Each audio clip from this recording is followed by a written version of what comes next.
Welcome back to the Constitutional Clarion. After my previous video about the Vanderstock case, I've received a few questions about federal-state financial relations and whether the states could impose income tax. All of this comes back to a combination of the drafting history of the Constitution and some High Court decisions which altered how the financial system was supposed to work. So I thought I'd explain this to you over a couple of videos. In this one, I'll look at what the framers of the Constitution actually intended to do and how that got thwarted by a combination of actions by the Commonwealth Government and the High Court, with the consequence that we cease to have surpluses at the federal level, despite what a few Commonwealth treasurers might have told you from time to time. I'll explain that later. Now, the first thing that you need to understand is that at the time of federation, the tax mix was actually quite different. As you can see from this chart, in 1899, prior to federation, more than 3/4 of the tax revenue raised by the Australian colonies was from customs and excise duties. Section 90 of the Constitution, once it took effect, would give the new Commonwealth the exclusive power to levy customs and excise duties. That would mean the states would lose most of their tax revenue, but would still retain most of their spending responsibilities. And the states, of course, have to spend on the most expensive things. So things like hospitals and health systems, schools, transport, prisons, etc. It was well recognised at the time that there would be significant vertical fiscal imbalance because the Commonwealth would raise more tax revenue than it needed for its limited spending responsibilities, and the states would not be able to raise the tax revenue that they needed to fund their spending responsibilities. Recognising this, the framers of the Constitution included provisions to ensure that the Commonwealth paid a proportion of the revenue that it collected back to the states. To address the transitional problems involved in this very major financial change, the framers of the Constitution established a three-stage process. Stage 1 concerned the period from federation until the Commonwealth Parliament enacted a law imposing uniform customs and excise duties, which it did on the 9th of October 1901. Stage 2 ran from then for the next 5 years. During these two transitional stages, a bookkeeping system was imposed by the Constitution. The Commonwealth would credit the state with the customs and excise revenue that it collected from within the state, and then it would debit the proportion of the Commonwealth's expenditure attributable to the state, calculated by reference to the state's population. The Commonwealth then paid the balance to the state. A special arrangement was put in place for Western Australia, which was more dependent than any of the other states upon customs and excise revenue. Stage 3 was the ongoing period after that 5-year bookkeeping period ended. While the framers wanted flexibility, because they couldn't predict what the financial position would be in the future, they also wanted to put some constraints on the federal parliament and provide some protection to the states. So they included Section 94 in the Constitution to require that the Commonwealth's surplus revenue be returned to the states. The terms of Section 94 of the Constitution are, however, somewhat misleading. The section says that Parliament may provide, on such basis as it deems fair, for the return of its surplus to the states. Now, this appears to suggest that the return is discretionary, not a constitutional requirement. But that's not what was intended, nor is it how it has been interpreted by the courts. While the return of the money to the states was intended to be compulsory, the discretion given to Parliament was directed at how the money would be distributed amongst the states, on such basis as it deems fair. It was assumed that in the end the money would be distributed on a per capita basis among the states, but it was left to Parliament to decide what was a fair distribution at any time, particularly because of the difficulty with the transition. But how then do you stop the Commonwealth Parliament from frittering away the money so that there is no surplus? The framers of the Constitution were experienced politicians, so they knew about wasted money.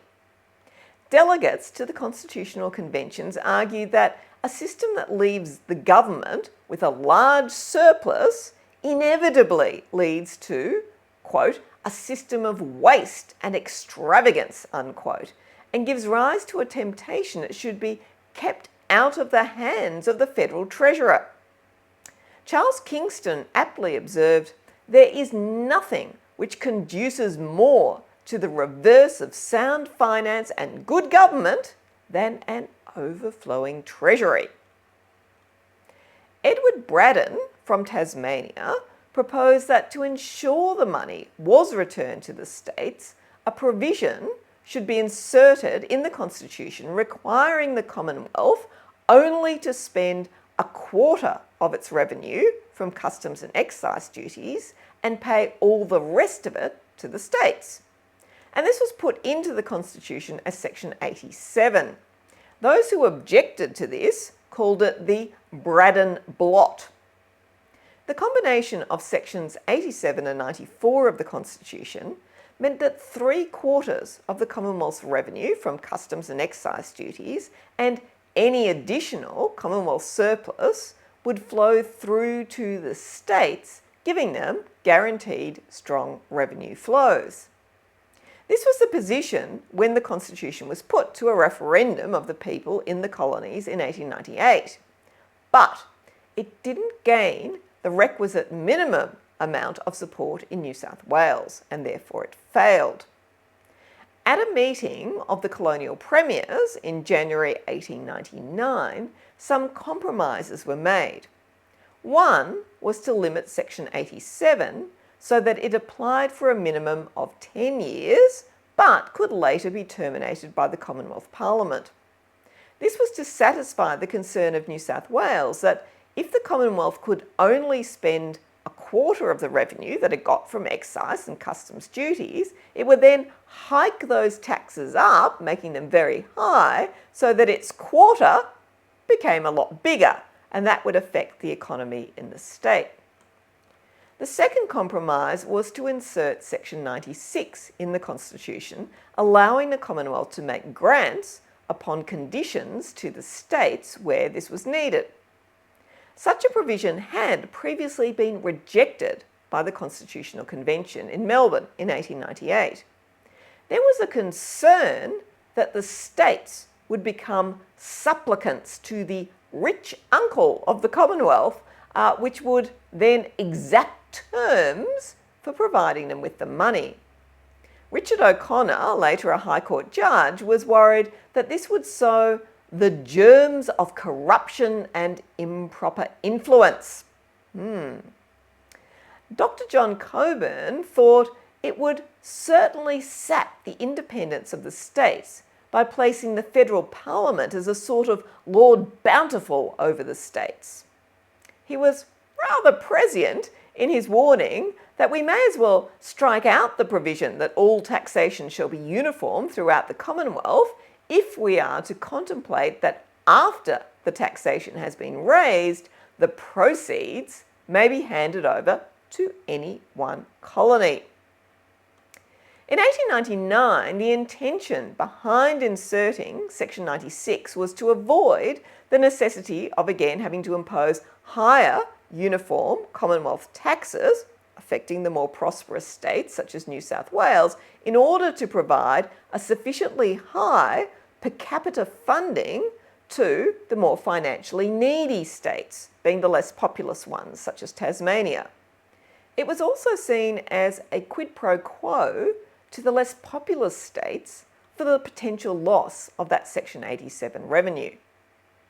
Section 96 was intended to deal with the exceptional circumstances of need by an impecunious state, particularly in the first 10 years of federation, that transitional period. It wasn't intended to be the method of transferring revenue from the Commonwealth to the states. That was supposed to be Section 94 of the Constitution, which dealt with the transfer of the Commonwealth's surplus to the states. The states, having lost their ability to impose duties of customs and excise, then developed income tax as their main source of revenue, as well as expanding stamp duties and probate or death duties. You can see from this graph from 1909 to 1910, however, that Commonwealth customs and excise duties still raised almost 3/4 of the tax revenue in Australia. In terms of spending, you can also see that most of the spending was being done by the states. Initially, the Commonwealth complied with the redistribution requirements set out in the Constitution. In 1901 to 2, it paid $13 million to the states, being 3/4 of its net customs and excise duties under Section 87, and a further $1.8 million, which was the additional surplus under Section 94. But the Commonwealth soon lacked the will to keep paying the money out. The Commonwealth Parliament then enacted the Surplus Revenue Act 1908, which deemed any money placed into trust accounts for the purposes of the Commonwealth to be expenditure by the Commonwealth. It also declared that such an appropriation did not lapse at the end of any financial year, even though the money had not actually been spent. The aim was to ensure that money appropriated into trust accounts could not be regarded as part of a surplus, so it didn't have to distribute the money to the states. This act was challenged in the High Court and was upheld in the case of New South Wales and the Commonwealth in 1908. From a practical point of view, you can see why a Commonwealth government ought to be able to put money away at the end of a financial year so that it can spend it, for example, on large projects like buying defence equipment, submarines or whatever. To this extent, the surplus provision in the Constitution actually really wasn't the best, and the judges probably recognised its practical flaws.